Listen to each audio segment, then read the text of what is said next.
What's up, guys? Welcome back to the channel. It's Aaron, and today we're going to be talking about aftermarket parts. Um, Now, I had to replace an exhaust manifold on my 2011 F350 Super Duty with a 6.7 diesel. Um, I bought a Dorman aftermarket manifold to replace the stock Motorcraft manifold due to some bolts that were broken off inside where the EGR pipe originally bolts onto. I did an EGR cooler delete, and in the process the bolts broke off inside. I tried welding them. The bolts kept breaking off further and further down, and rather than try to drill them out, I just said, screw it, I'm gonna change the manifold and be done with it. So I ordered the Dorman aftermarket manifold from Rock Auto. It was 82-ish dollars Canadian. So I thought it was a reasonable price. Now Dorman claims meets or exceeds OE standard. So thinking that I was going to get a good deal, I went ahead and ordered that one. Now I'm going to show you guys why you got to watch for aftermarket parts and their differences, because this does not meet or exceed OE standard, and here's why. Okay, so on the left we have the Dorman aftermarket manifold, and on the right we have the stock manifold. Now, if you look inside the port here, you can see it's pretty wide open. As far as flow goes, no restriction at all. Now, if you look at this Dorman manifold, look at those giant chunks just sticking in the way of the manifold there. It's going to cause a restriction in flow, and will affect performance. So when you're ordering your parts, when they say meets or exceeds OE standard, so there's one port, another port, you can see there's a little bit there, again a little bit there, not too much, and then the final port, just a little bit. And aftermarket manifold, huge restriction again. There's, like, look at how much that sticks out. Look how much that sticks out. They're not even comparable. So, as you can see, sometimes aftermarket parts do not equal OEM parts.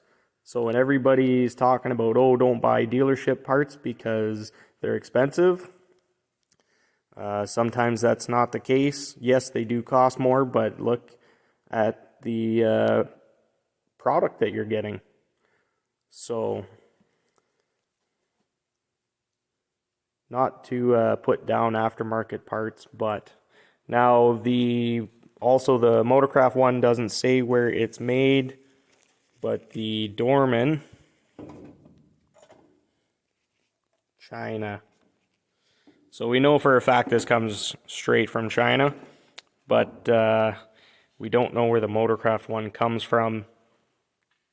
Yes, parts are made in China, but we can't just assume that they are, because there's a lot of parts that are not made in China as well.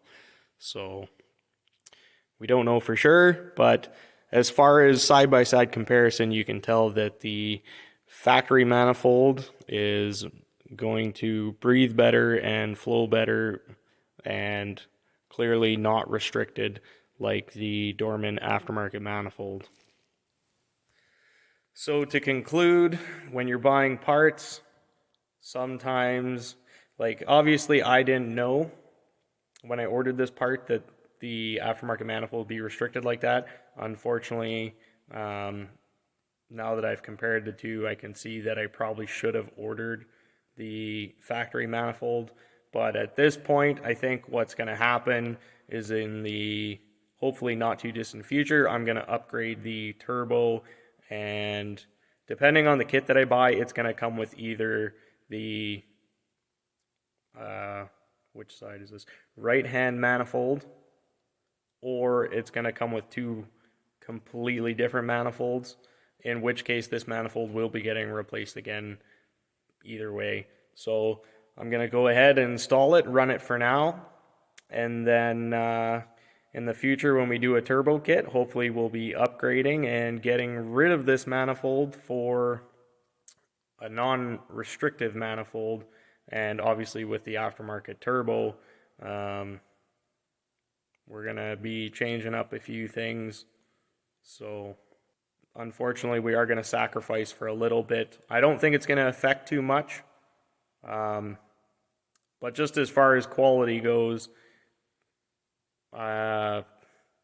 obviously I'm not racing, so it's not a big deal. I'm not doing some dyno days. But if you were to be doing either one of those, this is probably going to affect it a fair bit when you're looking for your maximum horsepower and torque numbers. So, but this truck, you know, I use it to pull things, camper, toys, whatever. And as far as like a daily driver goes, not overly concerned. I don't think I'm going to notice too much. But in the future, I would like to rectify the problem. So, but anyways, that's all for today. Factory parts versus aftermarket parts.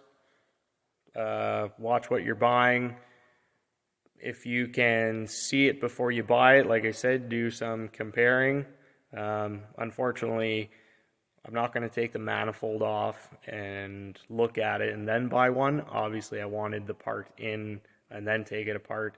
So, unfortunately, I lost this round, but it can be fixed. And you don't always run into this problem. I'm not saying every aftermarket part is bad, but just as a public service announcement, I guess, watch your aftermarket stuff. Sometimes fitment is an issue, and in this case, sometimes performance is an issue. But that's all I got for today, so thanks for watching, and we'll see you guys in the next one.